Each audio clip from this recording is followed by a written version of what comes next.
Certes, pour avancer, il faut des actes, c'est obligé, tu vois. Dans le sens où il faut faire des actions concrètes, il faut faire des choses, etc. Faut pas que ça se passe que dans la tête. Mais la vérité, c'est que rien ne bouge si ta manière de penser, elle suit pas. Parce que ton état d'esprit, ça reste quand même la base. C'est-à-dire que tu peux avoir tous les outils du monde, mais si tu restes enfermé dans tes excuses, dans tes peurs, dans des mentalités qui t'enferment, bah tu resteras au point de départ. Je trouve que c'est une dinguerie et on se rend pas assez compte à quel point notre perception, notre manière de voir les choses, façonne de ouf nos actes et nos choix. Et aujourd'hui, je vais vous parler de quelques mentalités et quelques états d'esprit à avoir. Genre, je trouve que c'est des mentalités qui vont t'aider à avancer, qui vont t'aider à te sentir mieux et qui vont t'apaiser. Salam alaikum mes go, bienvenue dans ce nouvel épisode de Projet Glow. J'espère que vous allez bien, j'espère que vous passez une bonne semaine. Comme vous avez pu le voir, cet épisode n'est malheureusement pas sorti à l'heure. Voilà, je les enchaîne. Franchement, je les enchaîne, je suis désolée. Qu'est-ce que vous voulez que je vous dise? Franchement, je pense que la deuxième moitié de la série, je vais faire mon max pour vraiment tous les sortir à l'heure, Inch'Allah. Là, il faut juste que je trouve le temps d'en enregistrer plein d'un coup. Parce que autant j'en avais des préenregistrés, autant là, c'est au jour le jour, tu vois. Donc voilà, Inch'Allah, je vais trouver le temps et vous les aurez à cette heure. Mais la vérité, je préfère être en retard et poster un podcast cool à écouter que me presser et tout, mais qui soit nul, quoi. Tu vois. Donc voilà, je m'excuse en tout cas. Aujourd'hui, comme je l'ai dit dans l'intro, on va voir ensemble quelques états d'esprit qui personnellement m'aident beaucoup. Et je pense que c'est des états d'esprit, en gros, qui peuvent t'ouvrir l'esprit, sans blague. Non, en fait, je trouve que parfois, on est trop fermé dans notre cheminement de pensée. On est trop pessimiste et défaitiste. Et en fait, on se rend pas compte qu'on se ferme des portes littéralement tout seul.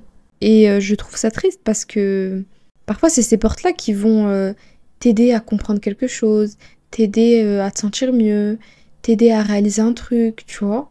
Aujourd'hui, je vais vous partager quelques mentalités, quelques états d'esprit. Et je dis pas que c'est des mentalités que j'ai, mais c'est des mentalités que j'essaie d'adopter. Il y en a, je pense comme ça par réflexe. Il y en a, j'essaie d'adopter ça petit à petit. Mais voilà, la première mentalité déjà, c'est que tu ne contrôles pas tout, mais que tu contrôles ta réponse.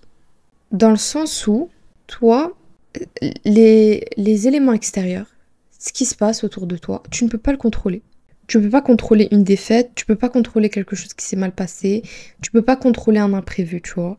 Mais de une, tu peux contrôler ta réaction face à ça. Tu peux contrôler ta manière de réagir et tu peux contrôler ta réponse. C'est-à-dire que moi, avant, dès qu'il se passait quelque chose qui me plaisait pas, je perdais un temps fou à stresser, à chercher à tout gérer, à me demander comment j'allais faire, etc., etc. Et en fait, parfois, tu peux rien faire, c'est pas grave. Ça sert à rien de se casser la tête pour des éléments qu'on ne peut pas gérer. Donc, ouais, en fait, autant se concentrer sur ce que moi, je peux faire maintenant. Si c'est hors de mon contrôle, je le remets à Allah et je lâche prise. Si c'est dans mon contrôle, j'essaye d'agir tout de suite ou petit à petit, mais parfois, je trouve qu'on se casse trop la tête pour des éléments qui ne sont pas en notre contrôle, tout simplement. Et déjà, bon, ça, c'est littéralement le tawakkul ala Allah, vous avez pu remarquer. Mais déjà, je vous jure, avoir cet état d'esprit, ça t'apaise dans tous les aspects de ta vie. Subhanallah, c'est incroyable cet état d'esprit. C'est-à-dire que tu fais ton maximum, tu fais ce qui est en ton possible. Et pour le reste, t'es juste apaisé et tu te dis que dans toutes les manières, ça devait se passer comme ça. Du coup, voilà pour le premier état d'esprit. Pour le deuxième, c'est réel. Et moi, avant, j'avais trop du mal avec ça, je vais vous le dire. Ce que tu répètes chaque jour compte plus que ce que tu fais une fois. Bon, comme on l'a vu plusieurs fois avant, c'est l'effet cumulé. Et en fait, avant, je voulais tout changer d'un coup, genre dans une journée. Je voulais transformer ma vie. Je voulais tout faire en une fois et puis après, tu vois, je disparaissais. Je continuais pas ce que je faisais. Et je pensais que j'allais avoir des résultats, je pensais que ça allait marcher. MDR, non, ça marche pas comme ça, ma belle. Parce que forcément, vouloir tout faire vite, d'un coup, et bien, ça t'épuise.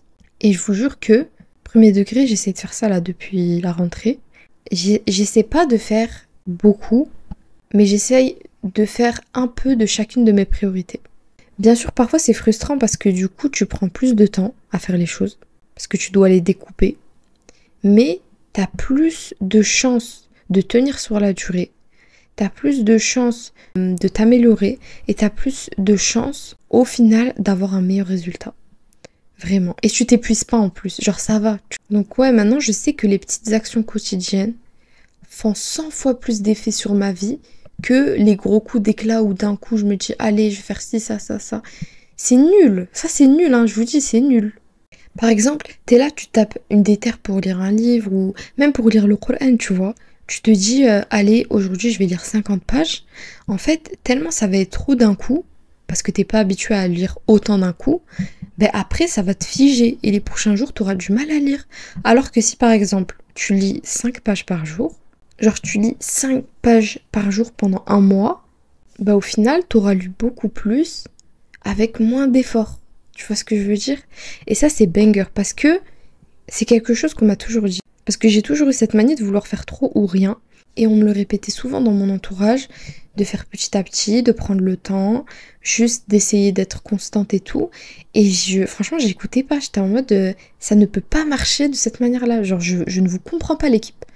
Et en fait, je vous jure que c'est vraiment un remède magique. Genre, tant que ce que tu fais, c'est cadré, c'est écrit et tu t'entêtes à le faire tous les jours. Genre vraiment, c'est ta priorité. Le reste, c'est pas le plus important. Ça, c'est ta priorité et tu le fais tous les jours. Ben franchement, ça passe comme de l'eau.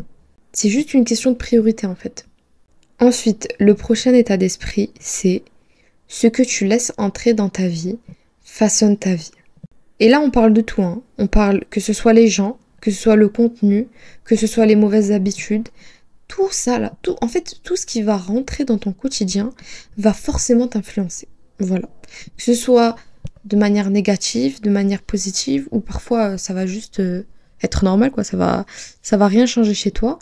Mais vraiment, tout ce qui est négatif, déjà, faut en avoir conscience, parce que moi, je sais que pendant très longtemps, je me disais, c'est pas parce que je traîne avec telle personne, ou c'est pas parce que je regarde tel contenu, ça veut dire que ça m'influence directement, dans le sens où même si ces personnes sont comme ça, ou font ça, ça va pas dire que ça va m'influencer. Et non les amis, ça vous influence dans tous les cas. Sachez que chaque être humain est influençable à son échelle, ok? Certes, il y a des personnes qui sont beaucoup moins influençables, des personnes qui sont beaucoup plus fermes, mais on est tous influençables à une échelle. Ça veut dire le fait d'en prendre conscience, c'est ce qui va t'aider à te protéger, tout simplement. Et bref, du coup, voilà, je trouve que c'est archi important d'en prendre conscience parce que ça a un impact sur notre vie. Ensuite, pour le prochain état d'esprit, chacune de tes épreuves contient un enseignement. Je sais que c'est assez évident. Et quand on est dans l'action, quand on est dans le truc, on s'en rend pas compte.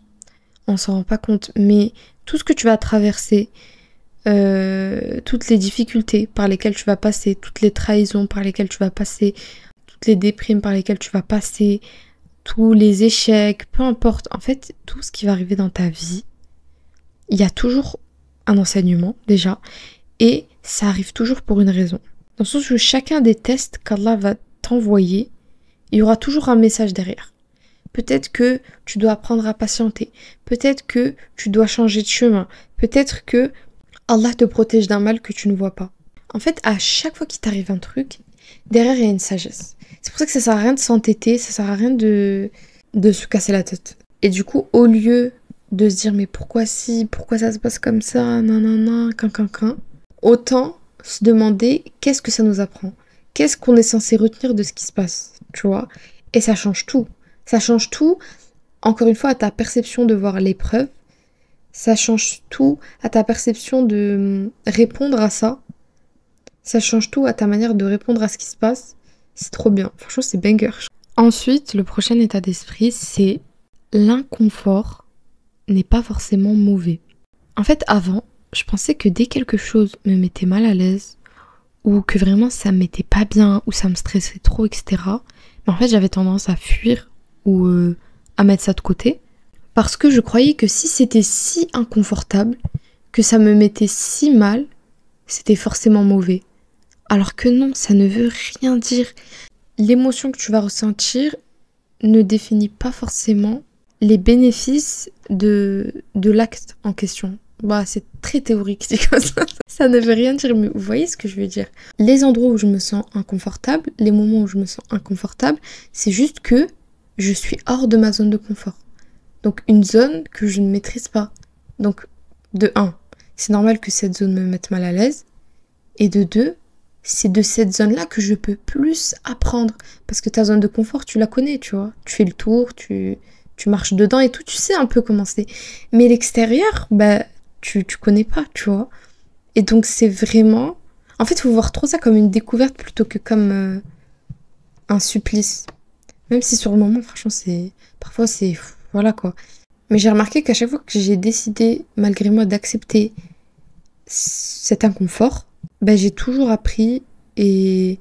Un petit acte, hein. C'est une dinguerie comment ça te fait passer un step de fou. Juste parce que t'as osé poser telle question, ou parce que t'as osé aller à tel endroit, ou parce que t'as osé faire telle chose, c'est fou comment ça peut genre tout changer, tu vois. Ensuite, prochain état d'esprit, je pense que je vais faire lui, je vais faire un 2. En fait, j'en ai noté pas mal. Je pense que je vais en faire 2 et après on va terminer l'épisode. Donc du coup, lui c'est l'avant-dernier. Tu peux adapter plutôt qu'abandonner.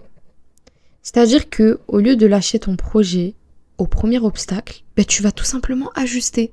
C'est-à-dire que si un rythme ou une méthode, je sais pas, par exemple, si un de tes projets, tu vois que ça marche pas comme tu voulais que ça marche, ou si tes méthodes de révision pour tes études, tu vois que ça marche pas comme tu voulais que ça marche.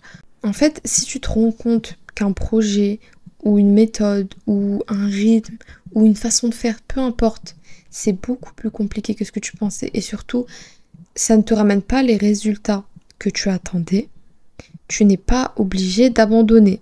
Je le répète, tu n'es pas obligé d'abandonner. Ça ne veut pas dire que c'est pas fait pour toi ou que, je sais pas, t'en es pas capable ou peu importe. C'est juste que la manière d'y arriver ne te correspond pas. Tu vois ce que je veux dire? Et en fait, dans ce moment-là, t'as juste à ajuster, quoi. Tu trouves d'autres manières et voilà. Et c'est incroyable parce que je vous jure que les seuls moments dans ma vie où j'ai fait ça, genre les seuls moments où, quand je me rappelle dans ma tête, j'ai adapté plutôt qu'abandonné, c'est vraiment les seuls moments où ça a marché de fou. Je trouve ça fou, subhanallah. Parfois, c'est pas l'objectif qui est mauvais, c'est la manière de l'atteindre. C'est pas la même pour tout le monde. Bref, voilà. Et du coup, le dernier état d'esprit que je vais vous dire dès maintenant, c'est tout commence par ton intention. C'est-à-dire que, la vérité, c'est l'une des plus grandes découvertes que j'ai fait ces dernières années. C'est d'arrêter de vivre les choses juste pour les vivre. Et commencer à mettre une intention pour Allah derrière tout ce que tu fais. Vraiment, derrière tout ce que tu fais, tu peux mettre une intention. Par exemple, avant, je faisais les choses uniquement pour atteindre un objectif matériel ou personnel. J'allais pas plus loin. Et en fait, je trouve ça fou qu'on puisse relier cette vie, donc cette vie d'ici-bas, à l'au-delà. Rien qu'en changeant notre pensée concernant l'action. C'est pas une dinguerie quand même quand on s'en rend compte? C'est-à-dire que tous les actes que tu vas faire au quotidien, que ce soit le ménage, que ce soit une séance de sport, que ce soit un projet créatif, que ce soit ton métier, peu importe, tu peux tout transformer en acte de foi si derrière tu mets l'intention sincère que tu fais ça pour plaire à Allah, pour te préserver, par exemple, préserver ta santé, pour être utile aux autres, pour propager le bien, etc. Il y a 10 000 raisons, tu vois. En fait, je trouve ça fou, parce que si ton intention, elle est là, là, tout ce que tu vas accomplir dans la journée, tu seras récompensé pour ça. Et en même temps, ça va te rapprocher d'Allah. Et en même temps, tu sais, ça va te faire un rappel d'Allah, parce que vu que tu fais ça pour lui, en faisant l'action, tu te rappelles constamment de lui, subhanahu wa ta'ala. Du coup, je trouve ça tellement bien. Et franchement, je vous conseille de commencer à penser comme ça. Ça change la vie, en fait. Tu vois plus les choses de la même manière. Du coup, voilà. Franchement, si vous devez retenir qu'une seule chose de ce podcast, commencez à poser votre intention derrière le maximum d'actions. Voilà. Carrément, écrivez-le quelque part. La vérité, même moi, je vais l'écrire parce que parfois, j'oublie. Je sais pas, que ce soit ton fond d'écran, un post-it, ou que ce soit posé quelque part dans ta chambre et tout. Mais mettre l'intention, ça change tout. Ça change tout. Et ça te fait, comment dire, ça te fait augmenter ta foi de manière passive, entre guillemets. Vous voyez ce que je veux dire? Je trouve ça fou. Subhanallah. En fait, ça me fait penser au dhikr, tu vois. Enfin, tu te rappelles Allah, mais par les occupations mondaines. Et je trouve ça grave intéressant. Du coup, voilà pour aujourd'hui. Qu'est-ce que je voulais vous dire? Ah oui, du coup, l'exercice de journaling d'aujourd'hui, il est plus court que d'habitude. Parce qu'en gros, l'objectif, ça va juste d'essayer au quotidien de mettre en place un des états d'esprit que tu as vu dans cette vidéo. Celui que tu veux. Dans cette vidéo. Dans ce podcast. Franchement, tu prends l'état d'esprit que tu veux. Celui qui correspond plus à ce que tu traverses en ce moment. Celui que tu as le plus besoin de changer. Tu vois, ça dépend de toi. Mais bref, je mettrai, Inch'Allah, l'exercice sur le canal Instagram. Donc voilà, n'hésite pas à venir nous rejoindre sur Insta. @CHEZCHA3i. Et après aussi, je voulais encore un peu documenter ma vie. Bon, ça va être très court, en fait, je vous explique. En fait, vous voyez, comme moi aussi, je suis en train de faire tout ça en même temps, genre le projet Glow et tout, je me rends compte de choses en même temps, je réalise certaines choses en même temps, sachant que, ah oui, je préfère vous dire, mais tous les scripts des épisodes, je les ai écrits cet été. Et donc, je reviens dessus, parfois, je change déjà d'avis sur des choses. Oui, sachez, hein, désolé, je m'éparpille de fou. Petite parenthèse, ce que je dis dans mes podcasts, il y a moyen je change d'avis demain. C'est pas un avis figé, je tiens à vous le dire, genre... parfois je me réécoute et je suis plus d'accord avec moi. Du coup, voilà, on grandit tous les jours et tout. S'il y a bien une chose que j'ai retenue, et j'ai envie de vous en faire un épisode carrément. Je vais voir si je peux pas le sortir demain ou après-demain, Inch'Allah. Mais j'ai trop envie de vous parler des limites du glow-up. Je trouve ça intéressant. Je trouve pas ça contradictoire. Je trouve au contraire que c'est complémentaire et que c'est important que j'en parle parce que, comme vous savez, même si je parle de développement personnel, etc., vous connaissez déjà mon avis par rapport à ça. Bien sûr, il y a différents types de développement personnel, il y a différentes manières d'évoluer et tout. Moi, j'essaie, la vérité sans aucune prétention, mais de vous conseiller la plus équilibrée. C'est-à-dire que, comme je vous l'ai dit plusieurs fois, je suis pas dans un truc de glow-up, Instagram, vous voyez ce que je veux dire ou pas? Carrément, ça me fait souffler. Je suis pas du tout dans ce truc-là. Vraiment, ce podcast, c'est pour les personnes qui ont envie, depuis pas mal de temps, de réussir certaines choses. Que ce soit un projet, que ce soit quelque chose de perso, une transformation physique, qu'est-ce que ça pourrait être? Avoir son diplôme, ouvrir son business, peu importe, en gros, tu sais que t'as une mission, t'as un truc à faire, mais t'as peur de pas avoir la motivation nécessaire. T'as mes podcasts à côté, tout simplement. T'as quelqu'un, tous les jours, durant le mois de septembre, parce que tu vois, c'est le mois de démarrage, c'est le mois où on doit plus se bouger, après ça va, tu vois. Donc t'as quelqu'un tous les jours qui fait un épisode de podcast sur comment évoluer pour t'aider à rester motivé, à rester branché et à ne pas oublier tes objectifs. Tu vois ou pas? Mais il y a il y a un autre côté du glow-up que je n'aime pas. Et j'ai pas envie que vous me confondez avec cette partie-là. Et du coup, j'ai trop envie de faire un épisode sur ça pour en parler. Déjà, j'ai fait un épisode qui s'appelle Je déteste le développement personnel. Du coup, j'ai pas envie de me répéter. Donc, je verrai. De toute façon, je vous tiendrai au jus. Mais voilà. En tout cas, j'ai hâte des prochains épisodes qui sortiront, Inch'Allah. En tout cas, voilà pour l'épisode d'aujourd'hui. Nous, on se retrouve demain, Inch'Allah, à 7h du matin. Cette fois, je vais essayer de m'y tenir. Donc demain, Inch'Allah, on se retrouve à 7h du matin pour un nouvel épisode de Projet Glow. Prends soin de toi, passe une bonne journée. Et voilà. À demain, 7h du matin dans tes oreilles. Assalamu alaikum.